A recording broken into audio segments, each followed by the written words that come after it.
ce qui se passe à La première proposition, c'est que l'article 69 de la Constitution montre la responsabilité du président de la République et dispose le président de la République est le chef de l'État. Il lui représente la nation et il est le symbole de l'unité nationale. Aujourd'hui, on parle de la réconciliation nationale. Ça signifie que nous étions unis et après nous ne le sommes plus. Et il faut revenir. C'est Kabila qui est le responsable de notre désunion. Parce qu'il est le symbole de l'unité nationale alors qu'il ne l'a jamais été. 2. Il assure par son arbitrage le fonctionnement régulier des pouvoirs publics et des institutions ainsi que la continuité de l'État. Ça n'a jamais eu lieu. Une partie de l'Est dirigée toujours par les rebelles, il n'a jamais dirigé l'effectivité de l'intégrité territoriale nationale. Incompétence politique de ce régime. Il est le garant de l'indépendance nationale. Notre pays n'est plus indépendant parce que les questions liées à notre souveraineté font maintenant l'objet de débats dans les assises régionales. Et de l'intégrité du territoire national, de la souveraineté nationale et du respect des traités et accords internationaux. Dis-moi, maintenant, si Youla m'a dit que les responsables numéro 1 n'est pas M. Kabila, ça veut dire qu'il nous dit que dans ce pays, il y a l'anarchie, il n'y a pas un chef. Ça, c'est un. Lui-même dit qu'aujourd'hui, le Congo est dans la poubelle. Et il dit bien, ça n'a pas commencé aujourd'hui, c'est depuis 1960.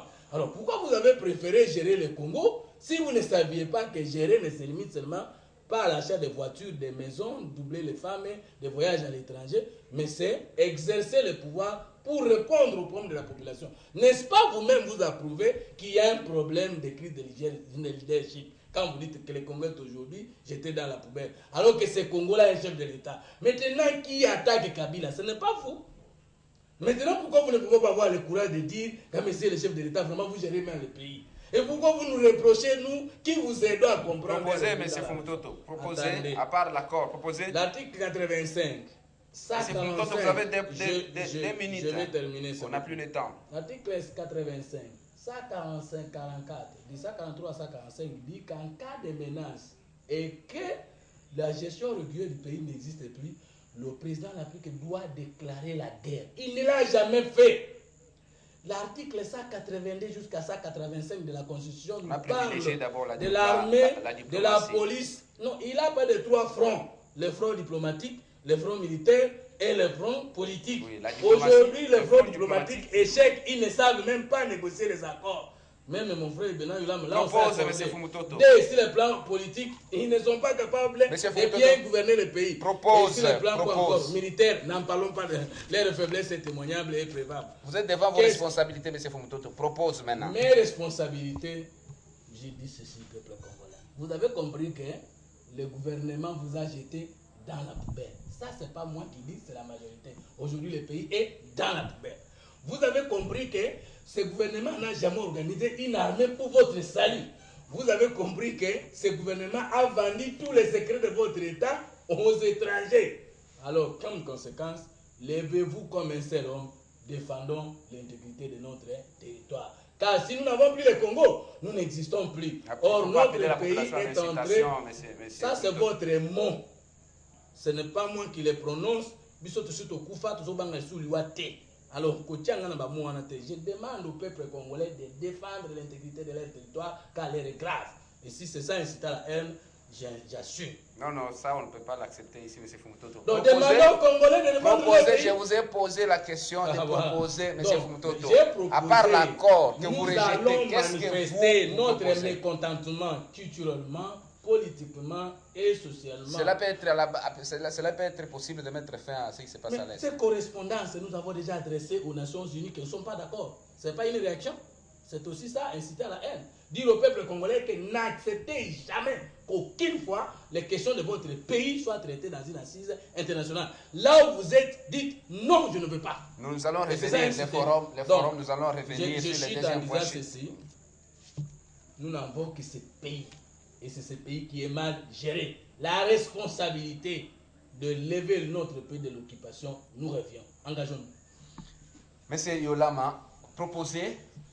Oui, la proposition, je crois que j'ai déjà à la faire, mais je tiendrai à demander à mon co-débatteur de garder ses nerfs solides. Ce n'est pas un leader qui doit parler comme il est en train de parler, s'il est véritablement leader.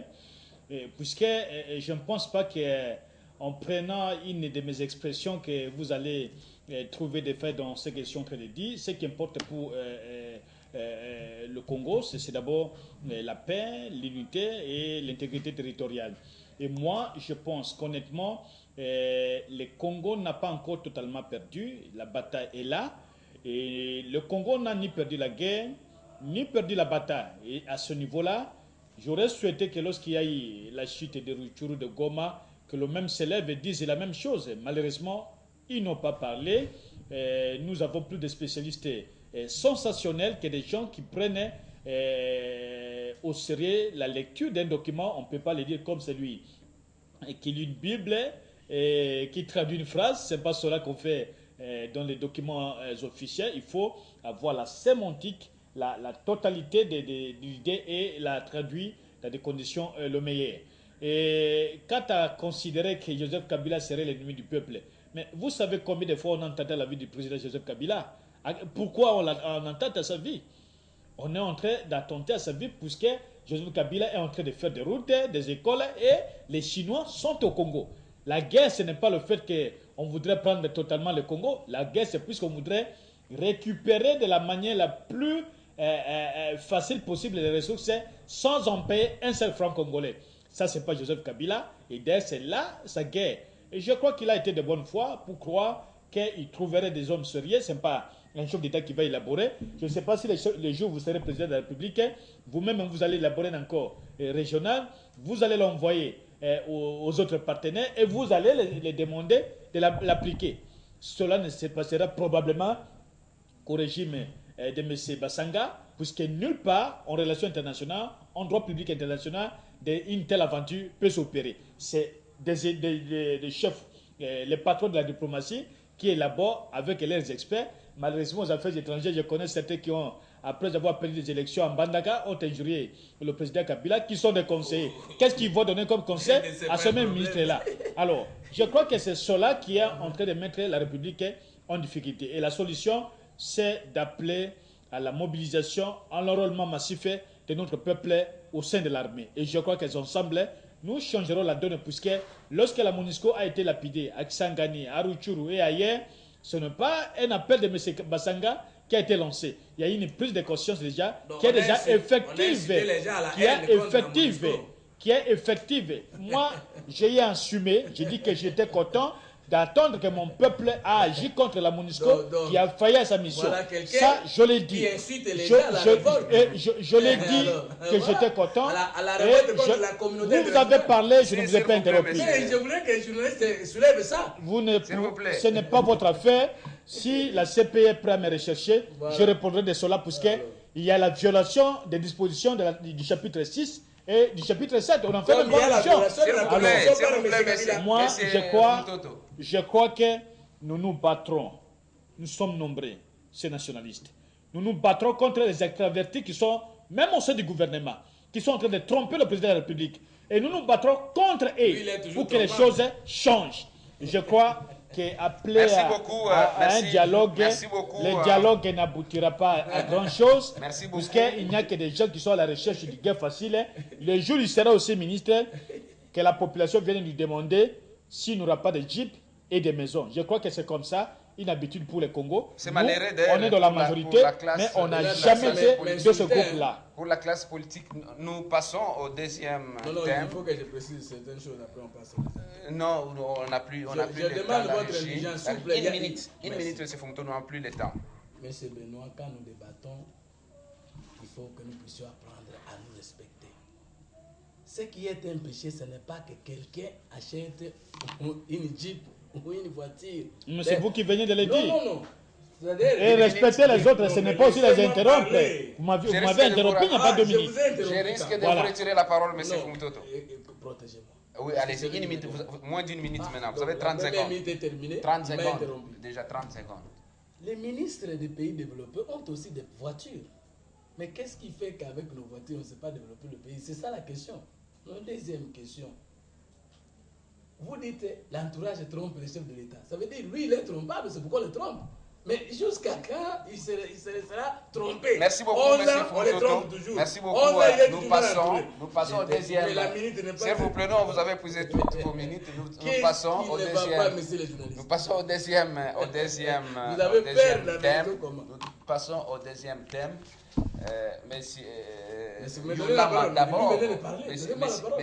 Nous allons passer, Monsieur Yolama, le président de l'Assemblée nationale, l'honorable Aubin Minakou, il y a déjà un certain temps, il est en train de passer aux consultations de la classe politique, puisqu'il y a un forum national qui doit être organisé pour le Congo, pour que les Congolais discutent entre eux, puisque parmi les problèmes qui sont aussi à la base de ces multiples rébellions, c'est qu'au sein même du pays, au sein de la classe politique congolaise, il y a des frustrations, il y a des problèmes.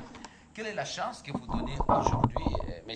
Bena Yolama, à ces concertations politiques? Bon, moi, je crois que je ne voudrais pas parler de M. Aubin Minakou, puisque je ne sais pas d'où tire-t-il cette légitimité avec les propos que j'ai suivis à l'aéroport de Njili. Et c'est la première fois d'ailleurs que je l'ai entendu parler à partir de l'aéroport de Njili. Nulle part où je l'ai entendu faire un peu de presse pour parler de la République.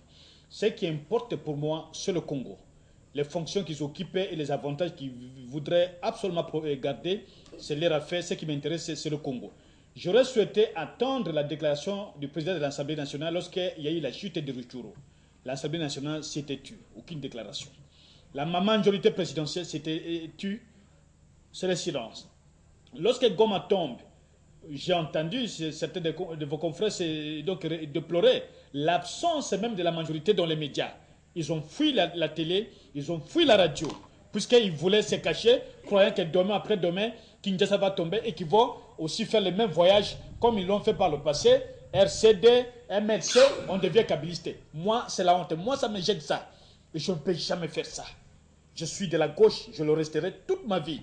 Je ne suis pas comme quelqu'un, aujourd'hui, il est moboutiste, kabiliste, il est RCD Banyarwanda, et il est... Alors, finalement, ça, c'est la honte. Je ne le ferai jamais toute ma vie. Et je crois que c'est là que moi j'en appelle. Puisque les aventures vont se terminer d'ici peu, le comité politique sera convoqué. Je crois que le président de la République va nécessairement recevoir ce comité politique, qu'on mette fin à des choses qui nous rendent la honte. Parce que j'ai des difficultés à vous parler ici à la télé. J'ai des difficultés simplement, ce n'est pas parce que j'ai géré les affaires de l'État, simplement parce qu'il y a de la cacophonie au sein de ma famille politique. Il y a de la honte. Je ne peux pas vous dire ça. Mais je le dis parce que j'ai le courage. Puisque je ne pouvais pas m'entendre. Parce que le poste d'abord que M. Aubin Minakou occupait au sein de l'Assemblée nationale, c'est le poste du PPRD. Ce n'est pas le poste de M. Minakou comme député national. C'est le poste du PPRD qui est le parti majoritaire de la majorité présidentielle. Ça, c'est le premier élément. Et si du vivant de M. L'ambassadeur Augustin Katouba Mouaké, M. Aubin Minakou aurait fait l'aventure qu'il a eu à faire au niveau de l'aéroport de Njili, je ne crois pas qu'il sera encore le patron de la majorité présidentielle, puisqu'on l'a préparé pour occuper cette fonction. Ce n'est pas ceux qui l'ont appelé. Et à son niveau, il ne pouvait pas dire « j'ai reçu des coups de téléphone ». J'ai trouvé ça trop ridicule, puisqu'un homme d'État de son rang, que nous respectons, ne peut pas dire ça. Ce qu'il devait dire « j'ai entendu, laissez-moi faire le travail et je vais faire le résultat, donc le rapport à qui de toi ». Mais pas défier, puisqu'il est en train de célébrer sur lesquels. Je ne m'attaque pas à l'homme, je dis ce que vous connaissez, ce que vous avez vu. Le forum qui doit être organisé, M. Yolama, quelle est la chance que vous donnez à ça? Je ne sais pas s'il y aura la chance, mais pour qu'il y ait la chance pour ce forum, pour que les forums réussissent, pour que les forums produisent des résultats, il y a deux choses, principalement deux choses. La première, c'est qu'il n'y ait pas de primes. Puisque c'est au nom de la République, les gens voudraient servir la République, qu'il n'y ait pas de primes. Que tous les partis politiques qui devront prendre part à ces forums prennent en charge leurs membres qui vont envoyer. Et la deuxième chose, c'est qu'il y ait un chronogramme. Si c'est trop, que ce soit 7 jours, ils font des propositions au président de la République. Les conflits qu'il y a au sein de l'opposition, puisque dans l'opposition, l'UDPS conteste le président de l'Union pour la Nation, et dans la majorité, on donne l'impression qu'il y a ceux qui sont plus kabylistes et ceux qui ne sont pas plus kabylistes. Il y a toujours des problèmes. De M. Kabila. Toujours. Écoutez, ça, les mots. Je peux vous révéler, bon, je ne saurais pas parler parce que sinon je vais vous donner la matière, merci. Mais je crois que c'est autour de ces deux éléments qu'on peut trouver un compromis, mais aussi en ne mettant pas en cause les institutions issues des élections du 28 novembre, parce que si on ose ouvrir une branche à ce niveau-là, je vous dis que les Rwandais vont arriver ici à Kinshasa, puisque nous connaissons les personnes et leurs méthodes. Nous allons essayer de réfléchir sur les thèmes ou les points qui seront mis à l'ordre du jour de ces forums. Mais il y a déjà la difficulté, mais nous allons essayer de réfléchir. Oui, il y a la difficulté. On va parler d'abord sur le forum lui-même, monsieur Bassanga. Aujourd'hui, vous acceptez que la classe politique congolaise a des difficultés sérieuses de s'entendre. Sun City, BIS, Sun City, je ne sais pas, nous irons jusqu'où. Mais quand même, le président de la République a eu ce courage-là d'appeler ses compatriotes pour discuter. Comment vous avez accueilli cette après information? avoir refusé les propositions de l'Église catholique, de l'opposition, de la troisième voie. Mieux vaut tard que jamais, monsieur. Alors il ne faut pas dire qu'il a eu le courage. Ça veut dire qu'il a fini par comprendre. Mieux vaut tard que jamais. Non, attendez, mais laissez-moi encore libre, comme vous laissez Lulama. Je crois que je ne n'insulte pas. J'avais demandé au peuple congolais de s'élever pour bouter les aventures de cet accord dehors son pays. Vous avez dit ça risque d'être taxé de l'incitation à la révolte. Mais ici, sur le plateau, mon frère Benoît Youla m'a dit pourquoi vous vous occupez de ce que Youla m'a dit? C'est de sa propre famille politique. C'est sa propre famille politique. Il peut avoir des problèmes. Vous risquez de ravi les paix de minutes que pourquoi vous pouvez vous occuper de votre place? C'est son thé qui gère le pays et il me gère moi avec mon pays, ma famille et mes enfants. Et lorsqu'il me révèle que les consultations qu'Obé Minakou fait ne sont pas fondées sur une légitimité. Alors que c'est d'abord Évariste Bouchard qui a commencé ses propres consultations. Ça veut dire que ces gens, ils prennent le peuple congolais comme des idiots pour des ventes.